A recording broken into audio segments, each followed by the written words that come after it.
make sure, Xenia, that I'm not making it wrong, but because there was this change in the program, is that right? That now it would be Stephen speaking, right? Oh, okay. So I want to introduce Stephen Levine, who is a medical doctor. You're a psychiatrist, is that right? Yes. Yes. And from the Case Western Reserve University in the United States. So thank you for being here. My pleasure, my honor. I've been asked to address the following question. Why have trans-identified minors become a political battle in the United States? My simple answer is that it stirs up moral anxiety. Like a large river that is created by the confluence of many individual streams, the moral anxiety has intense religious, ethical, scientific, and political contributions. First, the fact, the medical and surgical transformation of physiologically and anatomically healthy body goes against 5 concepts.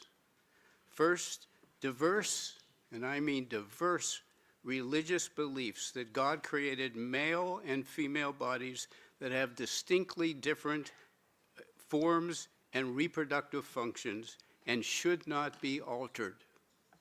Second, the knowledge of youthful incapacity to grasp the determinants of adult happiness. Third, the expectation that science should first demonstrate the long-term safety and efficacy before promulgating a life-changing intervention. Fourth, an intuitive skepticism about the claim that affirmatively treated persons will have the same chance of achieving a full, successful, satisfying life as cisgendered persons remains unproven.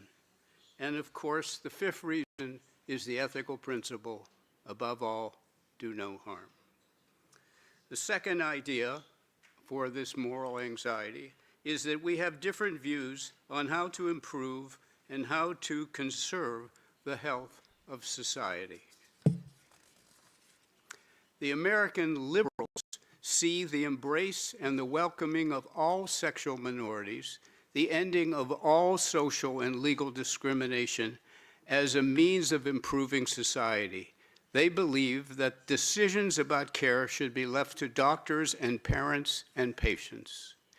They also believe that patients have a right to effective and safe treatments to alter their bodies as they see fit.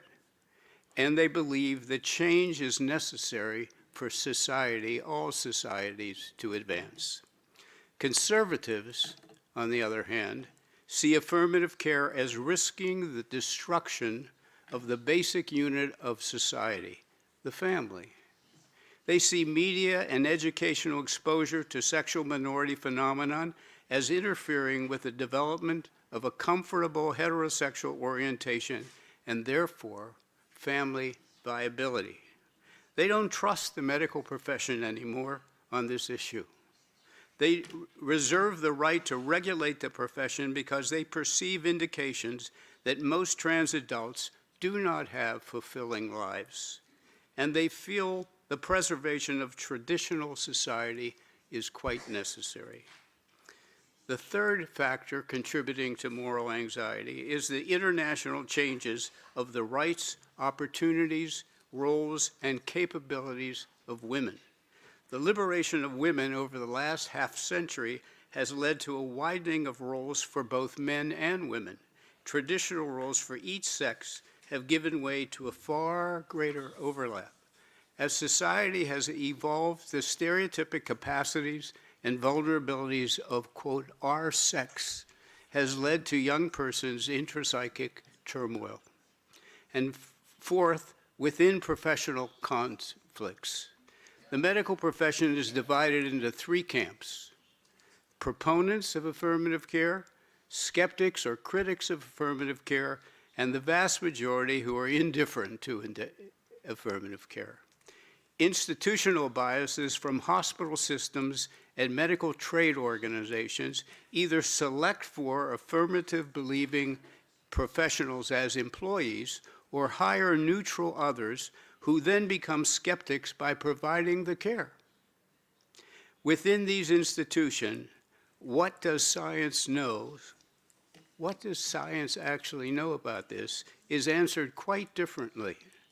Different roles, the psychiatric evaluator, the hormone administrator, the surgeon, creates very different attitudes. The roles create different attitudes.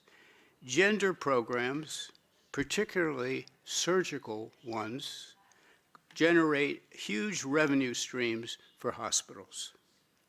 Now, I've been asked also to talk about my historic role in WPATH. And I'm going to talk about that later. Thank you.